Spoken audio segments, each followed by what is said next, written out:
हाय दोस्तों।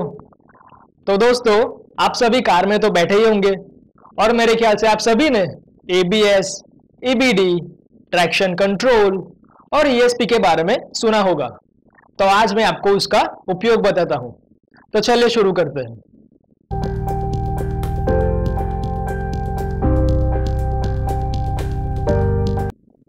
तो दोस्तों, पहले बात करते हैं एबीएस की। एबीएस का फुल फॉर्म है एंटी लॉक ब्रेकिंग सिस्टम। अब इसके नाम से ही हमें पता चलता है कि ये हमारे कार के व्हील को लॉक नहीं होने देता।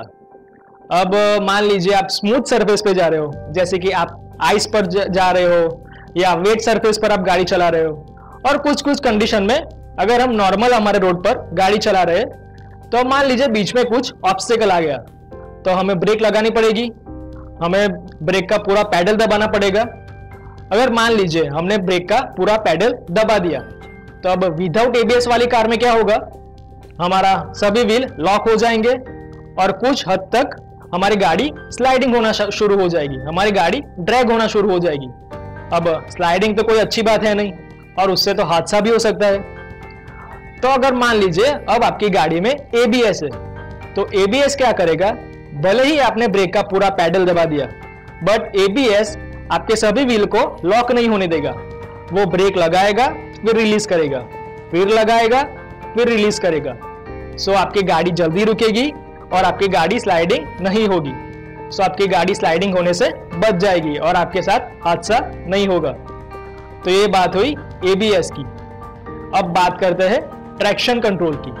सो ट्रैक्शन कंट्रोल में क्या होता है, आप सभी ने मूवी तो देखी होगी फास्ट एंड फ्यूरियस।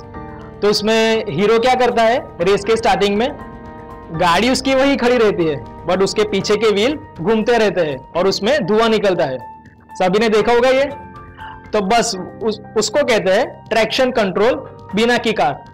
अब मान लीजिए, आपको एग्जांपल देता हूं, मान लीजिए आप आइस पर कार चला रहे हैं तो आइस की वजह से क्या होगा, फ्रिक्शन बहुत ही कम हो जाएगा। तो कई बार क्या होता है कि हम कार को एक्सेलरेट करते हैं तो कार वहीं पर उसका व्हील घूमने लगता है। कार का व्हील घूमेगा बट कार आगे नहीं जाएगी। सो ये बात हुई नॉर्मल गाड़ी की।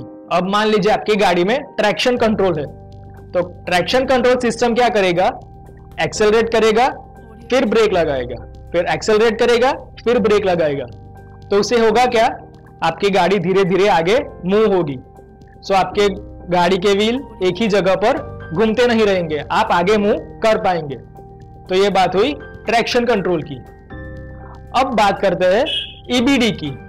ईबीडी मतलब इलेक्ट्रॉनिक ब्रेक फोर्स डिस्ट्रीब्यूशन। अब इसके भी नाम से हमें क्या पता चलता है कि ये ब्रेक फोर्स को सही तरह से डिस्ट्रीब्यूट करता है।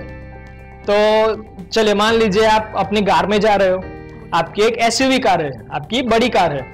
तो आगे आप अकेले बैठे हो और आपकी डिक्की में बहुत ज्यादा सामान पड़ा है और उसका वेट थोड़ा ज्यादा है। तो बिना ईबीडी वाली कार में क्या होगा कि भले ही ऐसा वेट अनइवन है बट ब्रेक फोर्स कैसे अप्लाई होगा, ब्रेक फोर्स चारों व्हील पर इक्वली अप्लाई होगा। तो कुछ केसेस में ये आपके कार को अनस्टेबल बना सकती है। बट अगर मान लीजिए आपके कार में ईबीडी है तो ईबीडी क्या करेगा, आपका वेट के हिसाब से ब्रेक फोर्स को डिस्ट्रीब्यूट करेगा। यानी कि आगे वेट कम है, पीछे वेट ज्यादा है, तो वो क्या करेगा, आगे के व्हील पर ब्रेक कम अप्लाई करेगा और पीछे के व्हील पर ब्रेक ज्यादा अप्लाई करेगा। या फिर ऐसा भी हो सकता है कि आगे के व्हील पर ब्रेक ज्यादा अप्लाई करे और पीछे के व्हील पर कम अप्लाई करे। वो स्टेबिलिटी को ध्यान में रखते हुए चारों व्हील पर अलग अलग फोर्स अप्लाई करेगा। सो उससे क्या होगा, आपकी गाड़ी की स्टेबिलिटी बनी रहेगी। तो ये बात हुई ईबीडी की, इलेक्ट्रॉनिक ब्रेक फोर्स डिस्ट्रीब्यूशन। अब बात करते हैं ईएसपी की। ईएसपी मतलब इलेक्ट्रॉनिक स्टेबिलिटी प्रोग्राम। अब ये प्रोग्राम क्या करता है, ये प्रोग्राम आपकी गाड़ी की स्टेबिलिटी को मेंटेन करता है। मतलब कि आप बहुत तेजी से गाड़ी चला रहे हो और बीच में कुछ आ जाता है तो नॉर्मल कंडीशन में हम क्या करेंगे, हम लेफ्ट और राइट जाने की कोशिश करेंगे। अब मान लीजिए हम लेफ्ट मुड़ने की कोशिश करते हैं तो अगर लेफ्ट घूमने में हमने शार्प टर्न ले लिया तो क्या होगा, एक तो हमारी स्पीड ज्यादा होगी और हमने शार्प टर्न ले लिया तो गाड़ी पलट जाएगी हमारी। तो इससे बचने के लिए ये स्टेबिलिटी प्रोग्राम का यूज होता है। तो स्टेबिलिटी प्रोग्राम क्या करेगा, स्टेबिलिटी प्रोग्राम आपकी स्पीड को मेजर करेगा और आपने जो टर्न लिया है उसको मेजर करेगा। अब इस प्रोग्राम को ऐसा लगा कि अगर इस एंगल से टर्न लेने में हमारी गाड़ी पलट सकती है तो वो हमें उस एंगल पर टर्न ही नहीं लेने देगा। अब भले ही आपने बहुत ही शार्प टर्न लिया हो, बट ESP क्या करेगा, ESP हमें उतना शार्प टर्न लेना ही नहीं देगा। वो स्टेबिलिटी के हिसाब से ब्रेक फोर्स को और हमारी स्टीयरिंग कंट्रोल को एडजस्ट करता है। सो हमारी गाड़ी पलट नहीं जाएगी, सो हमारी गाड़ी फाइनली स्टेबल रहेगी। तो ये बात हुई ESP की।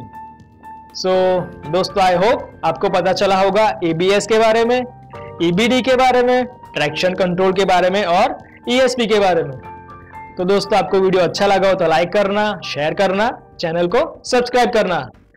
मैं फिर आऊंगा नई वीडियो के साथ, तब तक के लिए बाय।